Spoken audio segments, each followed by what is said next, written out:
Buen día, les saluda Luis Oscar Rosales. Esto es Defensoría en Acción, un programa presentado por la Defensoría de los Derechos Universitarios bajo la dirección de la licenciada Ana Ruth Avelar, quien es la Defensora de los Derechos Universitarios.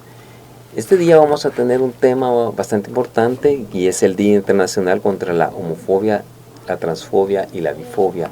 Este tema es conmemorado cada 17 de mayo y pues para el desarrollo del mismo tenemos como invitada a la maestra Maciel Merino Murcia, quien es docente de la Facultad de Jurisprudencia y Ciencias Sociales y bueno, quien nos va a estar apoyando con este tema tan importante y a quien pues le pedimos unas palabras de bienvenida y quien saluda a la red de audiencia y a quien nos van a estar viendo en nuestro canal de YouTube. Adelante, maestra. Bueno, buen día a todos y a todos. Muchas gracias a la Defensoría de los Derechos Universitarios de nuestra universidad por esta invitación y será un gusto compartir este espacio. Bueno, y así es como iniciamos preguntándole qué significa, ¿verdad? O qué consiste la homofobia, la transfobia y la bifobia. Creo que en primer lugar es importante situar que una fobia se refiere a una aversión, es decir, algo que genera molestia, rechazo y que en este caso se traduce a que cuando hablamos de homofobia, de transfobia, de bifobia, genera este rechazo, discriminación o inclusive odio hacia las personas homosexuales, bisexuales, transexuales o transgénero, ¿verdad? Incluso también se utiliza el término de lesbofobia, ¿no? Que también será importante tener presente. Creo que lo importante de plantear esta temática es el hecho de las implicaciones que tendrá el hecho que las sociedades manifiesten este tipo de conductas de rechazo, de discriminación, porque obviamente genera una afectación en el goce de derechos humanos en condiciones de igualdad. Bueno, y como se los anunciaba hace un momento, cada 17 de mayo se conmemora este día y la importancia es saber, ¿verdad?, el significado que tiene esta conmemoración y cómo surge. Sí, bueno, la verdad es que esta fecha es bastante simbólica porque un 17 de mayo, pero del año 1990, es cuando la Organización Mundial de la Salud elimina del listado de padecimientos psiquiátricos la homosexualidad. Entonces esto es bien importante porque hay que reconocer que en las décadas anteriores, desde los 50, 60, vamos a encontrarnos con un contexto de mucha tensión alrededor de esa temática, porque por un lado teníamos a estos grandes espacios de creación del conocimiento en las áreas médicas, la parte de la psicología, la psiquiatría, que imagínense que dentro de este mismo manual que señala las enfermedades psiquiátricas, se colocara la homosexualidad como una enfermedad y que luego si lo traducimos a un país como el nuestro, por ejemplo, que se retoman estos manuales y que básicamente es lo que se estaba enseñando en las facultades de medicina y pues en general en toda la formación de los profesionales del área de la salud. Entonces, obviamente teníamos esta perspectiva, ¿no?, de estos sectores y que se coloca la homosexualidad como una enfermedad y que esto tiene unas consecuencias directas en el tipo de atención que se va a brindar a las personas, ¿verdad? Porque evidentemente si se está señalando como una enfermedad, quiere decir que como profesional de la salud va a buscar que se cure la persona. Entonces, obviamente decía que estas décadas anteriores a este hecho de 1990 fueron tensas porque no quiere decir tampoco que todo el mundo estaba de acuerdo con eso. Existió mucha oposición, mucha también discusión en estos ámbitos y que finalmente pues se logró que esto se trasladara, ¿verdad?, a la Organización Mundial de la Salud y se eliminara, ¿no?, como parte de ese listado de enfermedades psiquiátricas. Entonces, de ahí en adelante lo que tenemos es un cambio, ¿verdad?, en ese modelo y en esa perspectiva y que obviamente ha requerido que exista una actualización desde los diferentes campos del conocimiento para poder garantizar que efectivamente esa atención que se va a dar corresponda, ¿verdad?, con el hecho que la Organización Mundial de la Salud, ahora pues desde este momento así lo afirma, no hablamos de una enfermedad, sino de una condición humana que es parte de la diversidad y que además, ¿verdad?, no es algo que podamos señalar como una patología. Entonces, Esto me detengo mucho a decirlo de esta forma porque también es importante ver cómo ese tipo de afirmaciones son las que derivaban en que se dieran estas terapias de reconversión, ¿verdad?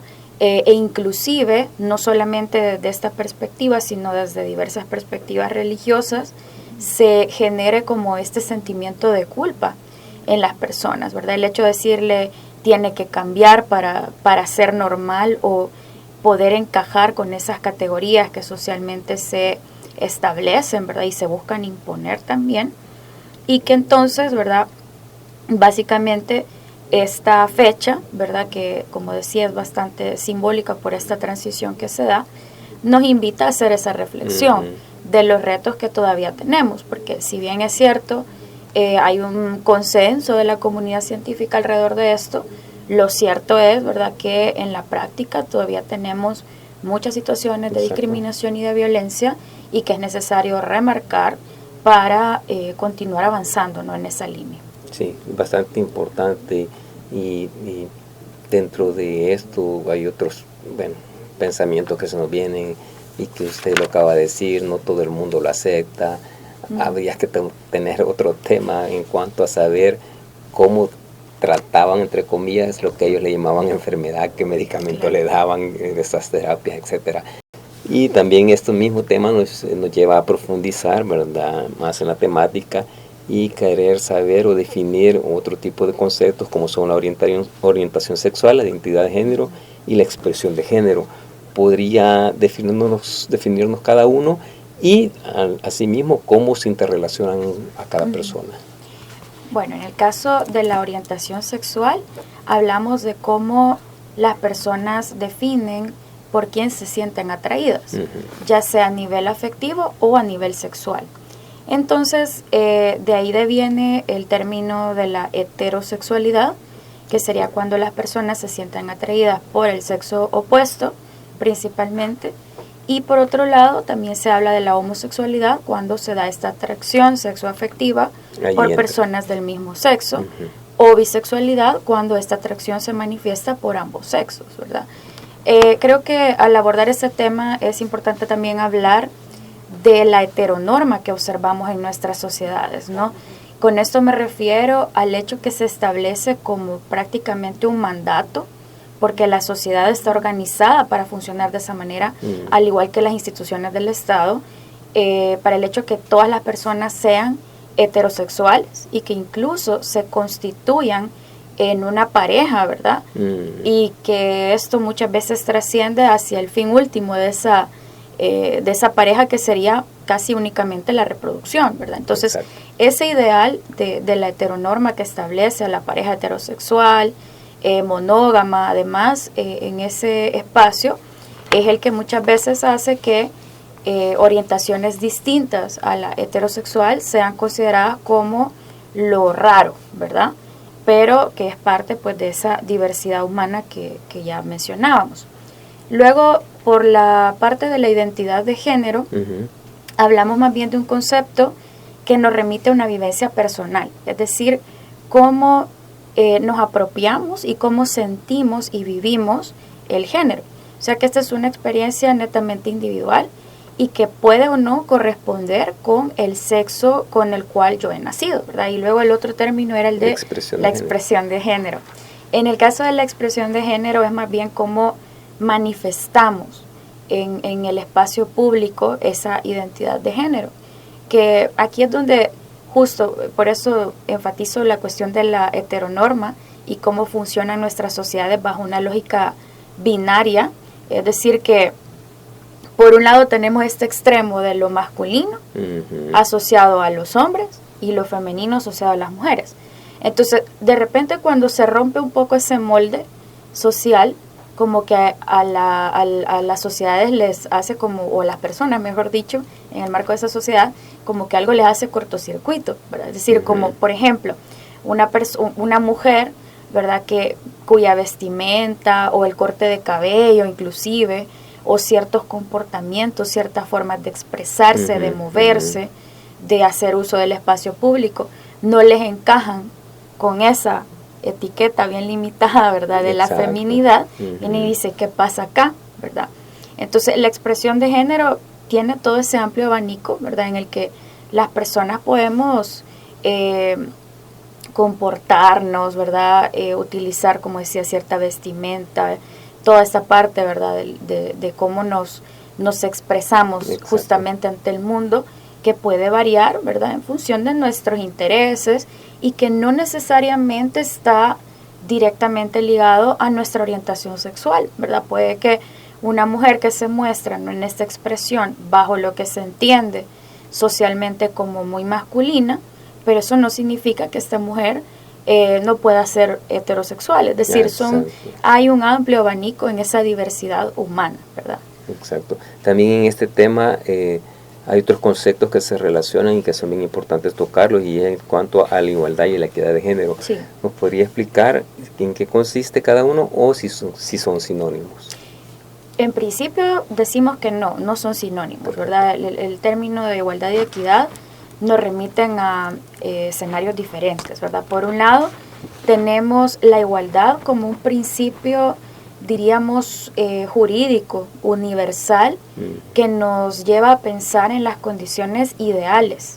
O sea, en el ideal, queremos que todas las personas, independientemente de su condición, de su contexto, pueda tener o pueda gozar de un igual trato en todas las sociedades, ¿verdad? Entonces es, digamos, ese principio jurídico, formal, que nos reconoce, inclusive desde la Declaración Universal de los Derechos Humanos, nos reconoce a todas y a todos como iguales ante la ley, ¿no? Entonces, pero sabemos que para que eso sea realmente así en la práctica, requerimos algo más que esté establecido en la norma, ¿verdad? Porque así como está en la Declaración Universal de los Derechos Humanos, así se va reconociendo en diversos convenios, luego se traslada en nuestro caso a la Constitución de la República, pero eso, para que sea efectivo en la práctica, requiere de otro tipo de acciones, ¿no?, que implica, primero, partir del reconocimiento que las personas, por diferentes condiciones, contextos, ¿verdad?, en las que nos encontramos, estamos en situaciones desiguales. Exacto. Entonces partimos, si lo vemos así, de condiciones diferenciadas para garantizar nuestro pleno desarrollo en una sociedad. Entonces, si reconocemos esa desigualdad existente como una realidad, podemos entonces decir que el Estado tiene la obligación de tomar acciones que corrijan esa situación. O sea, cuando hablamos de equidad, le estamos incorporando más bien ese componente, diría yo, ético, de reconocer que somos o partimos de condiciones distintas, experimentamos diferentes obstáculos. Por ejemplo, para empezar, las mujeres ya en sí nos enfrentamos a otras situaciones. Sí. En este caso, la población LGBT se enfrenta también a barreras particulares para su desarrollo y su pleno ejercicio de derechos. Entonces, necesita el Estado, por tanto, tomar acciones concretas, tanto a nivel jurídico como en las políticas públicas, para corregir eso. Entonces, ahí es donde vienen marcos jurídicos especializados, por ejemplo, o políticas públicas que conlleven acciones afirmativas, es decir, que se dé como ese componente o ayuda adicional para equiparar las condiciones. Sí, un poco por ahí iría. Por ahí, bien complejo. Bueno, y a la base de lo que ya estamos hablando y platicando, es también preguntarle por qué es importante educar y sensibilizar a la población sobre estos temas en cuanto a la diversidad sexual, igualdad y equidad de género.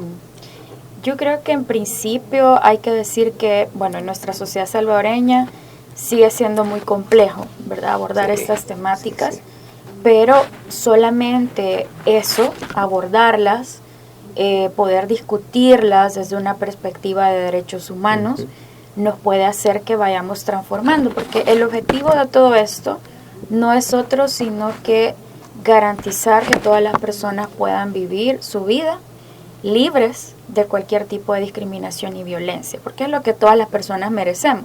Sí. por el hecho de ser personas, ¿verdad? Remitiéndome nuevamente a la Declaración de Derechos Humanos.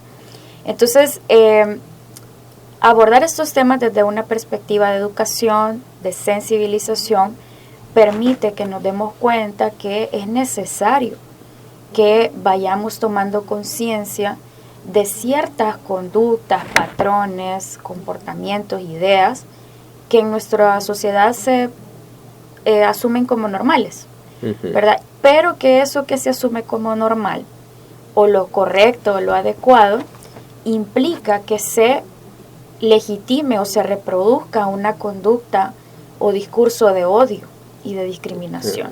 Entonces, mientras como sociedad no seamos conscientes plenamente del impacto que tienen nuestras palabras, nuestros actos, para el bienestar de otras personas, en este caso de la población LGBT, difícilmente vamos a construir una sociedad justa e igualitaria, ¿verdad? Y un poco esa es la lógica de esto, ¿no?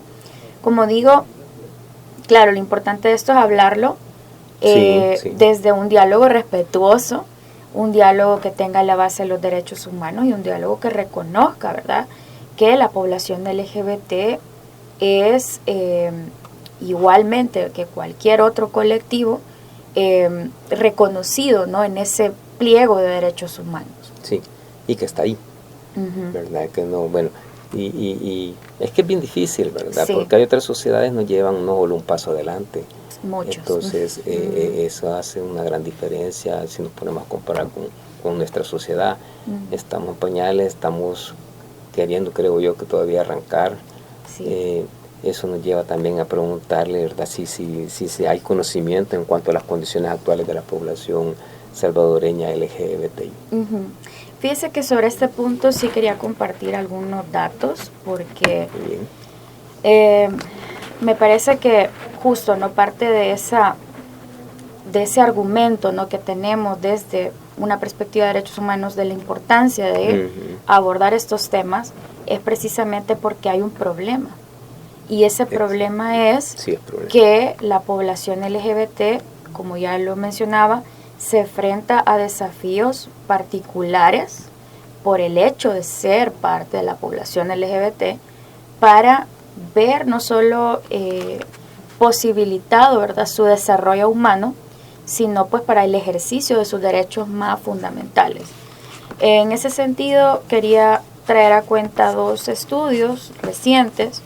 Uno de ellos es el informe sobre las condiciones actuales de la población LGBTI en El Salvador, 2020-2021, publicado por Comcavis Trans, que aquí básicamente este informe demuestra cómo esta población tiene barreras precisamente asociadas a su identidad de género, su expresión de género, su orientación sexual, para que pueda gozar de sus derechos humanos, principalmente derecho a la educación, derecho al trabajo decente, ¿verdad? Sí. Y derecho también a que se respete, ¿no?, su integridad física, psicológica, ¿verdad? Digamos que eso es como a grandes rasgos lo que nos plantea este informe. Y luego está el estudio de casos que evidencian la discriminación y violencia contra la población LGBTI en El Salvador, que es también coordinado por esta misma organización, Comcavis Trans, pero también participa Ormusa, que este es del año 2022, y ahí de la muestra que se consulta se obtiene que el 90% de las personas de la población LGBT señalan haber sufrido algún tipo de discriminación a lo largo de su vida. O sea, estamos hablando de 9 de cada 10, ¿verdad? Sí. Asimismo, se señala que el 83% ha experimentado algún tipo de violencia, y más grave aún, ¿verdad?, es el hecho que el 60% afirma que esas violencias han sido por parte de miembros de instituciones gubernamentales. Pero no solamente es todo eso, que ya es en sí mismo grave, sino que las personas acuden a las instancias y no están recibiendo esa respuesta que es la que se espera de un funcionario, de una funcionaria, ¿verdad? Por ejemplo, si se trata de una situación de violencia y que se va, ¿no?, a las instancias pertinentes, que no se revictimice a la persona, ¿no? Y que eso es lo que también se discute, ¿no?, en este tipo de informes. Entonces, también creo que es importante destacar respecto a la situación de la población LGBT en nuestro país, el hecho que precisamente en el marco de esta conmemoración vimos que hace unos días salieron a las calles diversas organizaciones precisamente señalando sus demandas en este momento, ¿verdad? Ahí se rescataba, por ejemplo, el hecho que se tiene la deuda con la ley de identidad de género, que es algo que no ha sido retomado en la Asamblea Legislativa. Está olvidado, exactamente. Y pues también el hecho que existe un temor de ser objeto de persecución, especialmente para aquellas personas que son defensoras de derechos humanos. En especial de esta población. Sí, es bien difícil. Y eso también me lleva, bueno, ya hablamos hasta de violencia física, pero me lleva también a preguntarle qué tipo de acciones o lenguajes se consideran atentatorios, ¿verdad? O de carácter homofóbico o transfóbico. Bueno, aquí hay muchísimo por decir, ¿verdad? Y como decía, es tan importante conocer más sobre estos temas para que vayamos reflexionando qué tipo de lenguaje, qué tipo de frases tienen un impacto mucho más allá, ¿verdad?, de lo que se cree. A veces creo que uno de los problemas que tenemos como sociedad es que se cree que las palabras no tienen ningún impacto, ¿verdad?, que el lenguaje no tiene, digamos, esa trascendencia política, ¿verdad? Inclusive,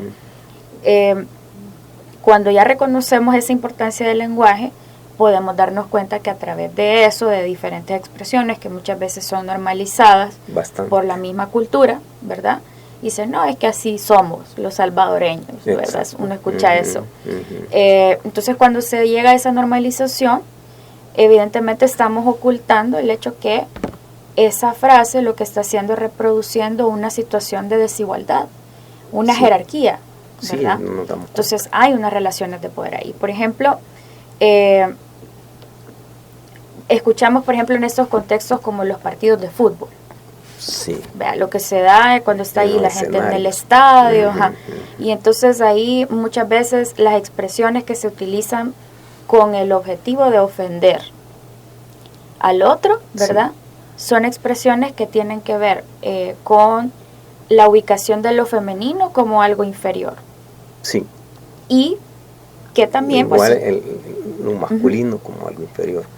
Exacto, es utilizar, digamos, esto de, por ejemplo, me voy quizás a algo que tiene que ver incluso en este contexto de los deportes y particularmente del fútbol, qué cosas se le dicen a los niños, por ejemplo. Si se no le pegues como niña, refiriéndose al balón, pégale como hombre, ¿verdad?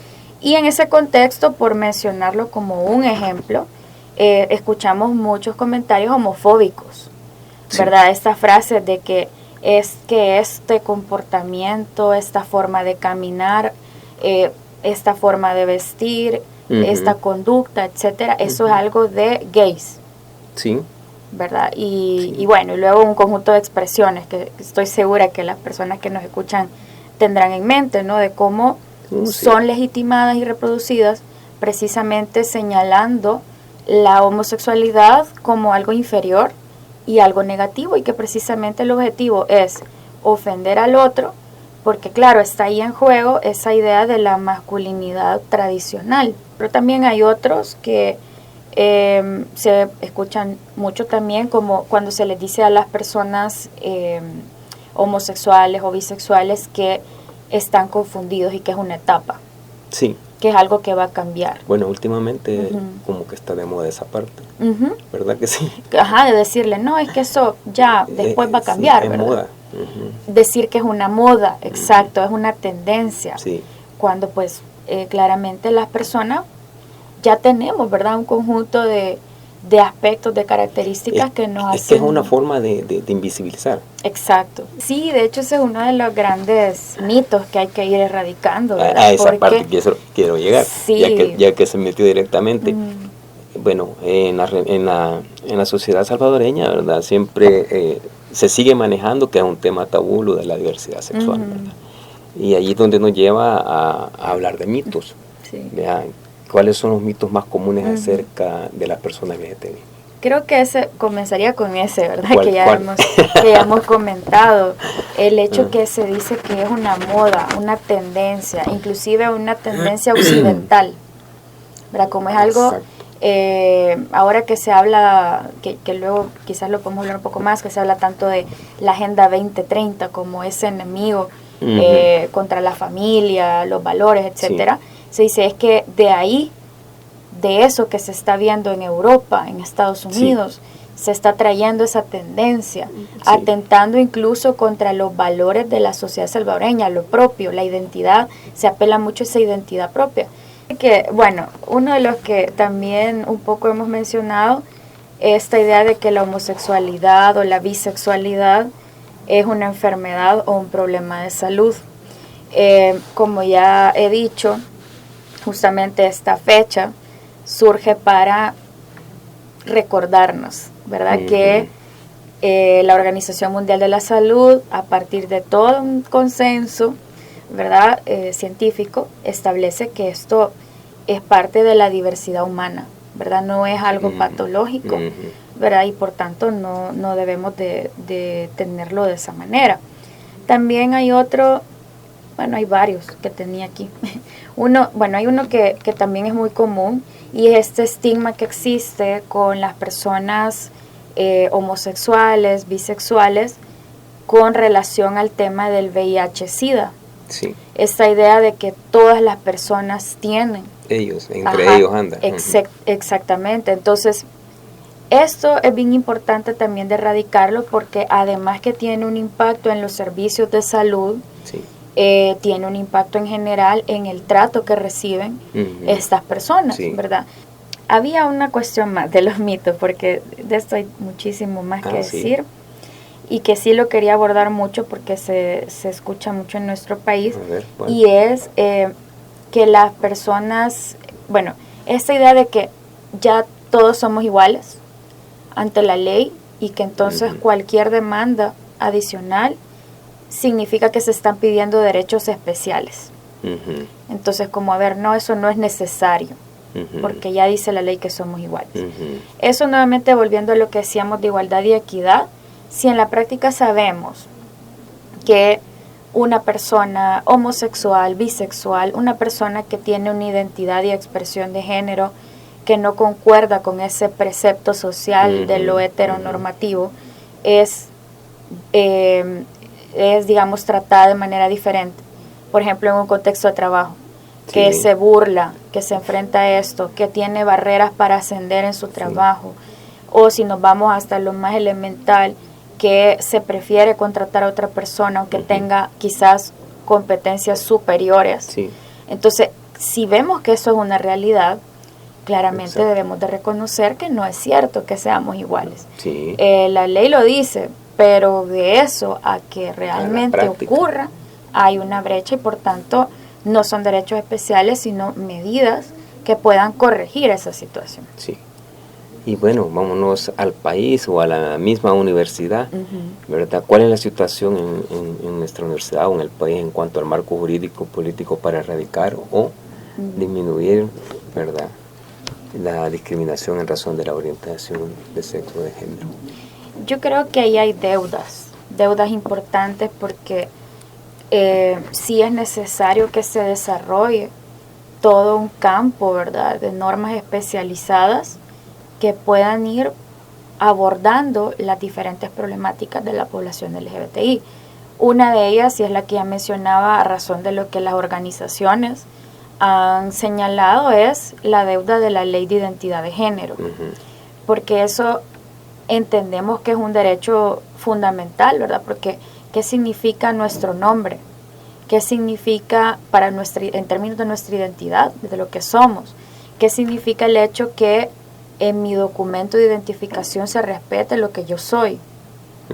Y que no me vea, como ocurre en nuestro contexto, lamentablemente, que ese documento llegue yo, ¿verdad?, y me obliguen a caber más en eso que la sociedad establece que es lo adecuado, lo apropiado.